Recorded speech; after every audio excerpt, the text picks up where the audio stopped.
بیٹا نہیں ہے؟ وہ کہے گی اچھا ٹھیک ہے، مجھے بیٹا سمجھتی ہے، مجھے اپنا خون سمجھتی ہے، مجھے جنم دیا تم نے، مجھے بڑی مشقت سے 9 مہینے تم نے پیٹ میں رکھا، میرے لیے تم نے کئی طرح کے پریشانیاں برداشت کی ہیں، کئی طرح کے مسائل تم نے میری خاطر برداشت کیے ہیں، اب ذرا ایسا کرو کہ ایک نیکی میری کم ہو رہی ہے وہ تو مجھے دے دو۔ حدیث میں آتا ہے کہ وہ فوراً ماں کہے گی چاپ بھاگ جا ادھر سے، نیکی میں نہیں دے سکتی تجھے، بھاگ جا، ایک نیکی بھی نہیں دوں گی۔ اب اس سے آپ اندازہ لگائیں کہ قیامت کے دن کوئی ایک نیکی بھی نہیں دے گا تو وہ ماں سے دور ہو جائے گا۔ ابھی 30ویں پارے میں سورۃ عابسہ کے اندر بھی آتا ہے یوم یفر المرء من اخیہ و امہ و ابیہ و صاحبتہ و بنیہ۔ اللہ فرماتے ہیں وہ ایسا دن ہوگا کہ یوم یفر المرء من اخیہ، کہ میاں بیوی ایک دوسرے سے دور بھاگیں گے، بیٹا باپ سے اس دن دور بھاگے گا،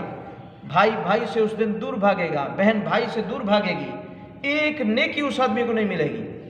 حدیث میں تو لمبا واقعہ ہے، اس کو مختصر سنا دیتا ہوں کہ وہ پھر بھاگتے بھاگتے ایک آدمی ایک کونے میں بیٹھا ہوگا، اس کے پاس جائے گا، یار میں تجھے جانتا تو نہیں ہوں، تو مجھے بھی نہیں جانتا، لیکن مسئلہ میرا یہ بنا ہوا ہے کہ ایک نیکی میری کم ہو رہی ہے تو مجھے ایک نیکی دے دے۔ حدیث میں آتا ہے کہ وہ آدمی کہے گا یار تیری ایک نیکی کم ہو رہی ہے اور میرے پاس ہے بھی ایک ہی نیکی، تو ایسا کر یہ نیکی میری لے جا، تو تو جنت میں جا، میری تو بس جو بنے گا بنے گا، تو جا جنت میں لے جا نیکی۔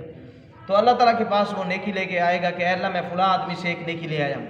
تو اللہ تعالیٰ کہیں گے اچھا، جاننے کے باوجود اللہ پوچھیں گے کون ہے وہ آدمی، اس کو لاؤ میری دربار میں، وہ فوراً حاضر کیا جائے گا۔ پھر اللہ تعالیٰ پوچھیں گے کہ بھائی تجھے جہنم کا ڈر نہیں ہے، تجھے نیکیوں کی ضرورت نہیں ہے، تو نے اپنی نیکی اس کو دے دی ہے، اب میں تجھے جہنم میں ڈال دوں، پھر تو وہ کہے گا اے اللہ میں نے سوچا میری ایک نیکی سے تو میرا کچھ بنے گا نہیں، میں یہ اس پہ ترس کھاتے ہوئے میں نے اس کو ایک نیکی دے دی ہے، رو رہا تھا میرے سامنے۔ اللہ تعالیٰ فرمائیں گے اچھا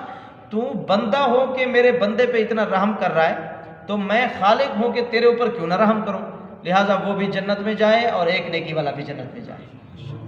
تو دیکھیں اللہ تعالیٰ کی اتنی رحمت ہوگی، لیکن